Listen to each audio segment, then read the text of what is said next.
Hi, I'm David Lee King. Today, let's talk about 5 practical ways your library can use competencies. First things first, what are competencies? Well, it's a big word, but a pretty simple concept. Simply put, competencies are a list of tasks and skills you need to know to do your job.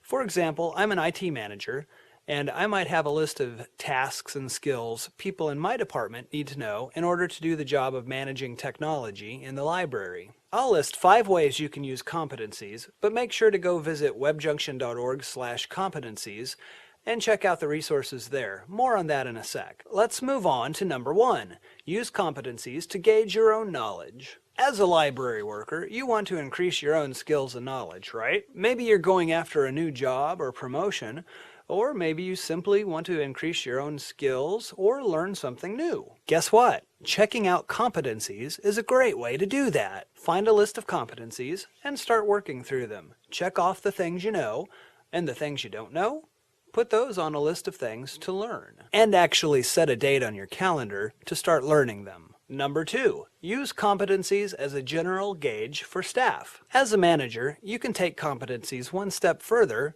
and use it to gauge a whole department or library. Figure out where your overall staff knowledge is weak, and then use competencies to start filling those holes. Yay, problem solved! But then, you can potentially take that one step further, can't you? Let's go to number 3.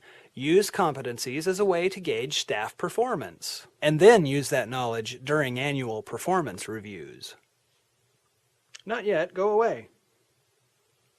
The goal, obviously, isn't to punish your staff for some lack of knowledge, but to help your workers set annual goals for learning new skills. Managers and directors, learning new skills is hugely important for your library in the next 20 years. And working through a list of competencies is a great way to kickstart that learning. Which leads us to number 4. Use competencies as a building block to kickstart bigger changes in your organization. Wow, I said kickstart twice. What's up with that? Want to make a game-changing shift in your organization?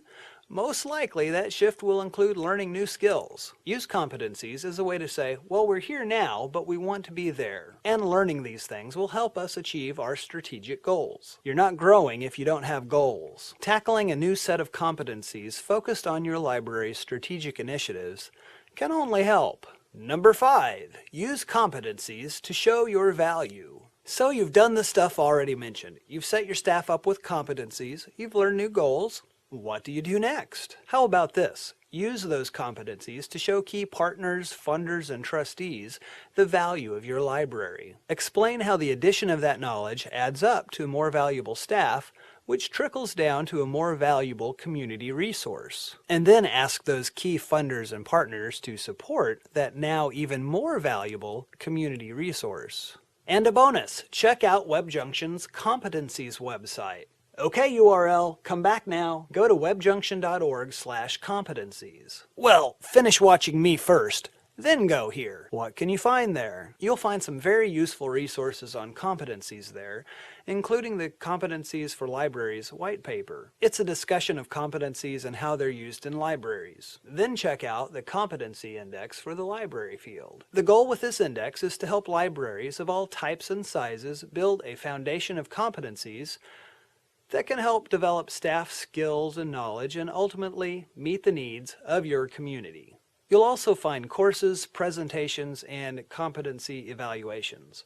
Good stuff. So 5+ practical ways your library can use competencies. Start learning now. Catch you next time.